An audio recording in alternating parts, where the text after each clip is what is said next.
साथियों, बहुत बहुत स्वागत है आप लोगों का मेरे यूट्यूब चैनल पर। जो मैं वीडियो करंट अफेयर का लेकर आया था आपके लिए 26 जून तक मैं पिछले सीरीज में कंप्लीट कर चुका हूं और आज जो छूटा हुआ है 27 जून से लेकर 8 जुलाई तक उसको मैं एक एक करके पूरा करूंगा ताकि आपका सारा वीडियो कंटिन्यू हो जाए और एक एक दिन का करंट अफेयर आपको पता हो। तो चलिए शुरू करते हैं। 27 जून से संबंधित कुछ महत्वपूर्ण घटनाक्रम जो इंपॉर्टेंट है उसको मैंने यहाँ कलेक्ट कर दिया है। बोर्ड पर देख रहे हैं, कुछ इंपॉर्टेंट महत्वपूर्ण घटनाक्रम को दिया गया आपके सामने, तो इसको याद करें। चलिए, पहला, एक बिहार सरकार का एक नया नीति आया और उसका उद्देश्य था मेक इन इंडिया के तर्ज पर मेक इन बिहार को बढ़ावा देना। मतलब बिहार में फैक्ट्रियां लग सके, कंपनियां लग सके, नए नए उद्योग लग सके, इसलिए सरकार ने नई प्रोत्साहन नीति लाई है, बिहार औद्योगिक निवेश प्रोत्साहन नीति 2020। ये 2025 तक लागू होगा, ध्यान रखना। मतलब 2025 तक यह औद्योगिक नीति लागू रहेगी जिसमें कृषि, automobile, IT sector, information technology तथा सुरक्षा से संबंधित जितने भी उद्योग लगाना चाहते हैं लोग, उनके लिए सरकार काफी सुविधाएं उपलब्ध करा रही है ताकि आसानी से उद्योगों का विकास हो सके और मेकिंग बिहार मतलब बिहार में उद्योग लग सके। तो ध्यान रखना है, बिहार औद्योगिक निवेश प्रोत्साहन नीति 2020 की मंजूरी हो चुकी है और 2025 तक लागू रहेगा। और किन किन सेक्टर में, तो कृषि में, ऑटोमोबाइल में, आईटी सेक्टर और सुरक्षा उपकरण के निर्माण से संबंधित उद्योगों के लिए सरकार प्रोत्साहन दे रही। आगे चलें तो ये 27 जून को एक बड़ा इंपॉर्टेंट मीटिंग हुआ था चुनाव आयोग का, और चुनाव आयोग में मुख्य निर्वाचन पदाधिकारी बिहार, जो बिहार के केंद्र के सुनील अरोड़ा हैं, जबकि बिहार के मुख्य निर्वाचन पदाधिकारी बिहार एच.आर. श्रीनिवास है। याद रखना, क्योंकि इलेक्शन होने वाला है और इन्होंने कोविड-19 के दौरान जो परिस्थितियां उसके अंतर्गत बिहार में इलेक्शन कराने के लिए 12 मान्यता प्राप्त दलों की बैठक बुलाई थी ताकि इस पर विचार किया जा सके कि इलेक्शन कैसे हो, किस तरह से चुनाव कराया जाए ताकि लोगों को सुविधा हो सके। और इस दौरान सभी दलों ने एकजुट होकर एक ही दिन मतलब एक ही फेज में चुनाव कराने का सुझाव चुनाव आयोग को दिया या चुनाव जो पदाधिकारी उनको दिया गया। तो ये एक इंपॉर्टेंट न्यूज है। एच.आर. श्रीनिवास का नाम याद रखना है। 12 मान्यता प्राप्त दलों को बैठक में भाग लेने का मौका मिला था। एक इंपॉर्टेंट न्यूज और है बिहार से, और ये न्यूज जो है ये एक योजना से संबंधित है। योजना का नाम है पश्चिमी कोसी नहर परियोजना। एक इंपॉर्टेंट है, कोसी नदी बिहार का शोक कहा जाता है। बहुत ज्यादा बाढ़ आती है, उत्तर बिहार काफी प्रभावित होता है। अभी भी देख रहे हैं उत्तर बिहार में स्थितियां खराब है, और उसी को ध्यान में रख करके पश्चिमी कोसी नहर परियोजना को 2372 करोड़ राशि को पुनरीक्षित राशि के तौर पर, मतलब ये योजना बहुत पुरानी थी लेकिन सरकार ने नई राशि आवंटित किया है और इसके साथ ही इस परियोजना को मंजूरी मिल गई। ध्यान रखना है कि ये परियोजना 6 दशक से लटकी हुई है, मतलब 60 साल पुरानी परियोजना, लेकिन 6 दशक बाद सरकार ने इसके महत्व को देखते इस परियोजना को फिर से हरी झंडी दे दी और इसके लिए सरकार ने राशि का आवंटन कर दिया। और ध्यान रखना, अगर ये योजना पूरी हो जाती है तो उत्तर बिहार के 2,65,000 हेक्टेयर जो भूमि है उसको सिंचाई की सुविधा मिलेगी और उत्तर बिहार में कृषि को काफी बढ़ावा मिलेगा, कृषि काफी विकास होगा। तो ध्यान रखना है पश्चिमी कोसी नहर परियोजना को। अब यहां ध्यान दें कि एक न्यूज है कश्मीर से, धारा 370 हटाया सरकार ने और अब वहां पर कोई भी देश के किसी भी राज्य के लोग वहां पर जाकर रह सकते हैं, घर बना सकते हैं, जमीन खरीद सकते हैं, डोमिसाइल ले सकते हैं। और इस तौर पर एक न्यूज आया बिहार के निवासी से जुड़ा हुआ, दरभंगा जिले के हायाघाट प्रखंड के मझौलिया गांव के एक निवासी है, नाम है नवीन कुमार चौधरी।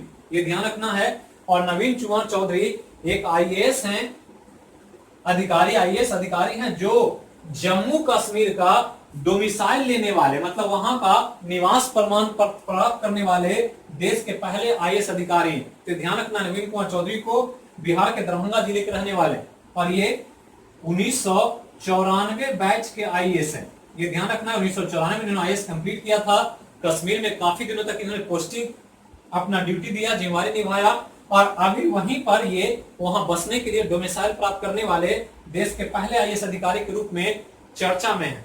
तो ये ध्यान रखना है। अब एक योजना है आत्मनिर्भर उत्तर प्रदेश रोजगार योजना। तो आत्मनिर्भर भारत पर काम हो रहा। सारी चीजें उद्योग धंधे को यहाँ पर लगाने पर सरकार काम कर रही है। और इसी तौर पर उत्तर प्रदेश को आत्मनिर्भर बनाया जा सके तो उत्तर प्रदेश रोजगार अभियान आत्मनिर्भर भारत के तौर पर एक शुरू किया गया है और ये शुरुआत किया प्रधानमंत्री नरेंद्र मोदी ने। तो ध्यान रखना है, आत्मनिर्भर उत्तर प्रदेश रोजगार अभियान की शुरुआत नरेंद्र मोदी ने किया। नेक्स्ट एक डाटा है जिसको ध्यान रखना है। ये डाटा एग्जाम में नहीं पूछा जाएगा, लेकिन डाटा पर नजर रखना कि इस डाटा से क्या इंपैक्ट पड़ेगा। डाटा क्या है कि देश में कोरोना संक्रमितों की संख्या 5 लाख के पार हो गया, अभी तो 6 लाख से ज्यादा हो गया। ये 27 जून का न्यूज है, अभी हम 10 जुलाई में है। तो ये 27 जून का न्यूज था कि 5 लाख पार कर गया और इस दौरान 25 दिन में 3 लाख मामले आए। मतलब इस 25 दिन जो पिछला बीता उसमें संक्रमण तेजी से बढ़ रहा। और साथ ही एक डाटा आया कि अगर 10 लाख व्यक्तियों का सर्वे किया जाए तो सबसे ज्यादा मृत्यु दिल्ली में हो रहा है। मतलब संक्रमित अगर 10 लाख हैं तो संक्रमित में से सबसे ज्यादा मृत्यु दिल्ली में हो रही है। और ये मृत्यु दर प्रति 10 लाख पर 108 व्यक्ति। तो ये एक चिंता की बात है। और बिहार में भी काफी संक्रमण मिल रहा है जो हम अलग अलग वीडियो के माध्यम से आपको उपलब्ध करा रहे हैं। तो ध्यान रखना है, संक्रमण कोविड-19 का बहुत तेजी से बढ़ता चला जा रहा है, जिसको हम लोग अपने जागरूकता से ही कंट्रोल कर सकते हैं। सरकार नियम बनाती है, उस नियम का पालन करना हमारा दायित्व है ताकि इससे हम बच सकें। इलाज नहीं है तो जानकारी और सुरक्षा ही इससे बचाव।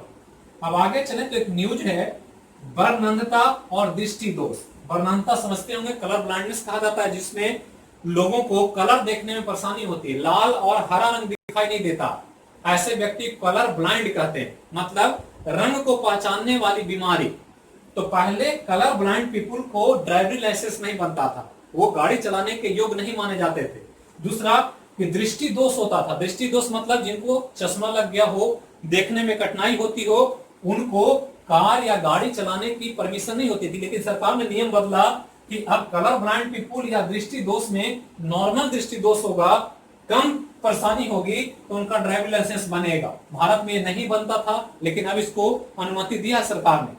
ऐसे लोगों को यूरोपियन यूनियन और अमेरिका जैसे देश पहले ही ड्राइविंग लाइसेंस बनाने का प्रावधान रखा है, लेकिन भारत में ये नया डिसीजन है कि कलर ब्लाइंड पीपुल या दृष्टि दोष वाले व्यक्ति भी ड्राइविंग लाइसेंस बना सकते हैं।